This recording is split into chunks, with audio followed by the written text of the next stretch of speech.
আসসালামু আলাইকুম। আশা করি যে যেখানে আছেন ভালো আছেন। তো আমার বাম পাশে যে একটা ছবি দেখতে পাচ্ছেন, এই ছবিটা নিয়ে সোশ্যাল মিডিয়া বর্তমানে খুবই একটা ট্রেন্ডিং উঠে গেছে। অর্থাৎ কালকের পর থেকে ইসরায়েলের বিরুদ্ধে অর্থাৎ ফিলিস্তিনের পক্ষে নিয়ে যে আলোচনা হয়েছে, কালকের পর থেকে আমাদের বাংলাদেশে তো আলোচনা হয়েছে।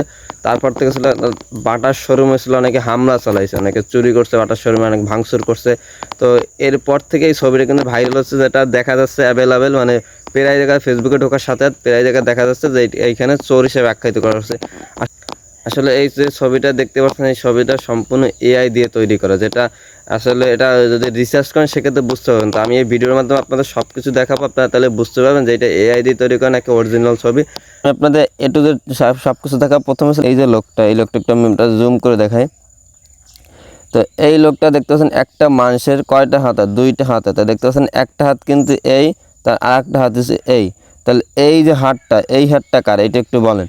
যদি এই হাতটা যদি অন্য লোক থাকে, তাহলে তাদের পিছনে কিন্তু অন্য একজন লোক থাকতে হবে, কিন্তু তাদের পিছনে কিন্তু অন্য কোনো লোক নাই, কারণ সামনে যে ব্যক্তি বসা তার কিন্তু হাতে একটা, এই একটা, তার হাত কিন্তু দুইটা, তার হাত কিন্তু ঠিক মতোই আছে। আর এই ব্যক্তির হাতটা দেখতে পাচ্ছেন, একটা হাত, দুইটা হাত কিন্তু এখানে শো করতেছে, বাট এই যে হাতটা, এই হাতটা কিন্তু এআই কিন্তু ঠিকমতো তৈরি করতে পারে না, বা পিছনে কিন্তু লোক নাই। অর্থাৎ এর মাধ্যমে বোঝা যায় যে এইটা ছিল এআই দিয়ে তৈরি করা। এবার আমি আপনাদের আর একটা বিষয় দেখাই একই ছবির ভিতরে। এই লোকটার দিকে আবার একটু খেয়াল করেন। তো প্রথমে দেখতে পাচ্ছেন কিন্তু এই যে লোকটা, তার পা কিন্তু একটা বক্সের উপর আছে, তার পার হাঁটুটা কিন্তু একটা বক্সের উপর আছে। তো আমি একটু জুম দিই, তো দেখতে পাচ্ছেন কিন্তু তার এই পার যে আঙুলের পাতাটা, সেটা কিন্তু পুরো শূন্য ভরে আছে, অর্থাৎ জাগানো আছে। তো যদি জাগানো থাকে, সেক্ষেত্রে তাদের যে এই যে বক্সটা কিন্তু অবশ্যই বাঁকা হয়ে যাবে, কারণ একটা মানুষের কিন্তু গায়ে কিন্তু পর্যাপ্ত পরিমাণ ওয়েট থাকে। একটা বক্স সর্বোচ্চ হলো 5 থেকে 7 কেজি ওয়েট বহন করতে পারবে, তারপরে কিন্তু সেটা কিন্তু বাঁকা হয়ে যাবে।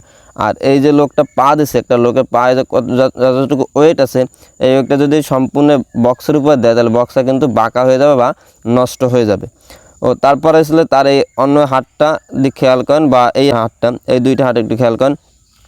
তো এই দুই হাতে দেখতে পাচ্ছেন কিন্তু সে কিন্তু সম্পূর্ণ ভর দিছে একটা পরে এই জুতার উপরে। তো তারপরে কিন্তু তার কিন্তু এই বক্স বাঁকা হচ্ছে না, বা এই যে জুতাটা, এই যে জুতাটাও কিন্তু অর্থাৎ নিচে হচ্ছে না, তো জুতার পর একটা চাপ দিলে কিন্তু জুতাটা ডাউন হয়ে যাবে, সেটাও কিন্তু হচ্ছে না। তো আশা করি বুঝতে পারছেন।